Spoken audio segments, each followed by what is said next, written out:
சூரபத்மனை வதம் செய்த பிறகு தேவர்களின் தலைவனான இந்திரனின் மகள் தெய்வானையை தேவசேனை இத்தலத்திலேயே திருமணம் செய்து கொண்டார். இத்தலத்தில் முருகப்பெருமான் தெய்வானையுடன் திருமண கோலத்தில் காட்சி தருகிறார். இது திருமணம் நடைபெறுவதற்கு உகந்த தலமாக கருதப்படுகிறது.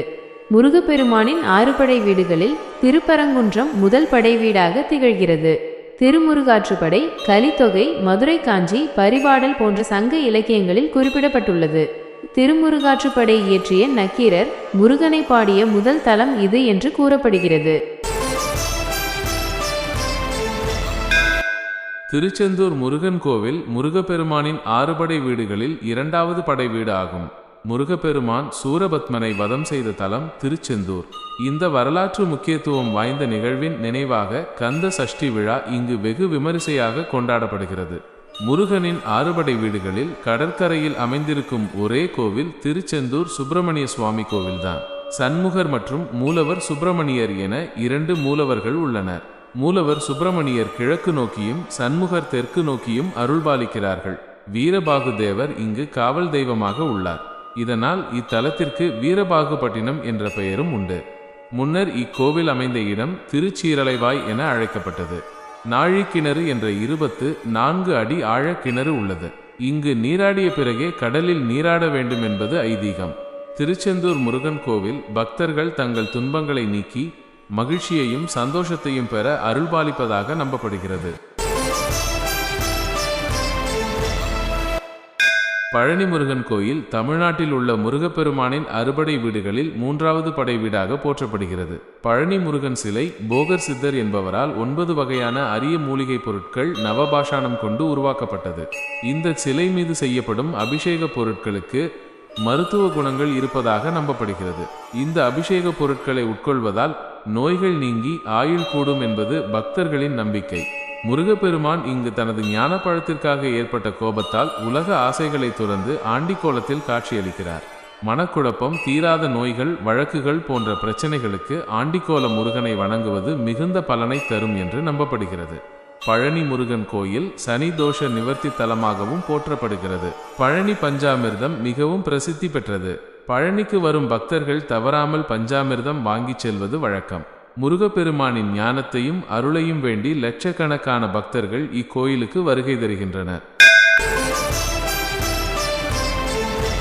சுவாமிமலை தமிழ்நாட்டின் தஞ்சாவூர் மாவட்டத்தில் கும்பகோணத்திற்கு அருகில் அமைந்துள்ள முருகப்பெருமானின் 6 படை வீடுகளில் 4வது படை வீடாகும். சுவாமிமலையின் மிக முக்கியமான சிறப்பு இங்கு முருகப்பெருமான் தனது தந்தை சிவபெருமானுக்கே ஓம் என்னும் பிரணவ மந்திரத்தின் பொருளை உபதேசித்த தலமாக இருப்பதுதான். இதனால் முருகன் இங்கு சுவாமிநாதன், தகப்பன் சுவாமி, பரமகுரு என்ற பெயர்களில் அழைக்கப்படுகிறார். இக்கோயிலின் மலைக்கோயில் பகுதியை அடைய 60 படிகள் உள்ளன. இந்த படிகளில் ஏறி முருகனை தரிசிப்பது பாவங்களை போக்கும் என்பது ஐதீகம். வழக்கமாக முருகப்பெருமான் கோயில்களில் மயில் வாகனத்துடன் காட்சியளிப்பார். ஆனால் சுவாமிமலையில் முருகனுக்கு இந்திரனால் வழங்கப்பட்ட ஐராவதம் என்ற யானை வாகனமாக உள்ளது. அருணகிரிநாதர் தனது திருப்புகழில் இத்தல முருகனை பாடியுள்ளார். இக்கோயில் 3 பிரகாரங்களை கொண்டுள்ளது. முதல் பிரகாரம் மலையடிவாரத்திலும், 2வது பிரகாரம் மலையின் நடுப்பகுதியிலும், 3வது பிரகாரம் மலையின் உச்சியிலும் அமைந்துள்ளது. இந்த சிறப்பம்சங்களால் சுவாமிமலை முருக பக்தர்கள் மத்தியில் மிகவும் முக்கியத்துவம் வாய்ந்த ஒரு புனித தலமாக விளங்குகிறது. திருத்தணி முருகன் கோயில் முருகனின் 6 படை வீடுகளில் 5ஆம் படை வீடாக திகழ்கிறது. முருகப்பெருமான் சூரபத்மனை திருச்செந்தூரில் வதம் செய்த பிறகு இங்கு வந்து தனது சினத்தை தனித்து கொண்டு அமைதியான நிலையில் அமர்ந்தார். சினம் தணிந்த இடம் என்பதால் தணிகை என்று அழைக்கப்பட்டு பின்னர் திருத்தணி என்று மருவியது. முருகப்பெருமான் வள்ளியை திருமணம் செய்து கொண்ட தலம் இதுவே. வேடர்களுடன் ஏற்பட்ட சிறு போருக்கு பிறகு முருகன் கோபம் தணிந்து வள்ளியை மணந்தார். இதனாலேயே இந்த தலத்தில் சூரசம்ஹாரம் நடைபெறுவதில்லை. ஆண்டுக்கு 365 நாட்களை குறிக்கும் வகையில் 365 படிகளை கொண்டது இந்த மலைக்கோயில்.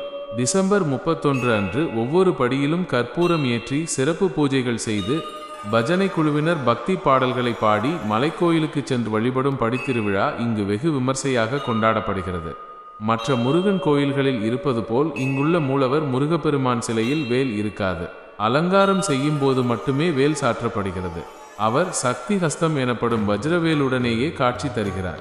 வள்ளி திருமணத்தின் போது யானை உருவத்தில் வந்து வள்ளியை பயமுறுத்திய விநாயகர் இங்கு ஆபத்சகாய விநாயகர் என்ற பெயரில் அருள்பாலிக்கிறார். இவரை வணங்கினால் ஆபத்துகளில் இருந்து காப்பார் என்பது ஐதீகம். திருப்புகழ் பாடிய அருணகிரிநாதர் மற்றும் முத்துசாமி தீட்சிதர் ஆகியோரால் பாடல் பெற்ற தலமாகும். அருணகிரிநாதர் இதை அழகு திருத்தணி மலை என புகழ்ந்துள்ளார். திருத்தணி முருகன் கோயில் வெறும் வழிபாட்டு தலமாக மட்டுமின்றி பக்தர்களின் பயம், வல்வினைகள், நோய்கள் அனைத்தையும் தணித்து அமைதியை அருளும் ஒரு புண்ணிய பூமியாகவும் திகழ்கிறது. பழமுதிர்ச்சோலை முருகப்பெருமானின் அறுபடை வீடுகளில் 6வது படைவீடாகும். முருகப்பெருமான் சிறுவனாக வந்து சுட்டபழம் வேண்டுமா, சுடாத பழம் வேண்டுமா என்று கேட்டு அதன் மூலம் ஔவையின் அகங்காரத்தை போக்கினார். இந்த திருவிளையாடல் நடந்த நாவல் மரம் இன்றும் இங்கு காணப்படுகிறது. இந்த தலம் அமைந்துள்ள மலையின் அடிவாரத்தில் புகழ்பெற்ற அழகர் கோவில் கள்ளழகர் கோவில் அமைந்துள்ளது. மலையின் உச்சியில் முருகனின் கோவில் உள்ளது. இது சைவமும் வைணவமும் ஒன்றிணைந்திருக்கும் ஓர் அரிய எடுத்துக்காட்டாக திகழ்கிறது. அருணகிரிநாதர் இத்தலம் மீது திருப்புகழ் பாடல்களை பாடியுள்ளார். திருமணம் ஆகாதவர்கள் இந்த தலத்தில் முருகனை வழிபட்டால் விரைவில் திருமணம் நடைபெறும் என்ற நம்பிக்கை உள்ளது. அழகிய சோலைகள் நிறைந்த மலைப்பகுதியில் இக்கோயில் அமைந்துள்ளது. இவை அனைத்தும் பழமுதிர்ச்சோலை தலத்தின் முக்கிய சிறப்புகளாகும்.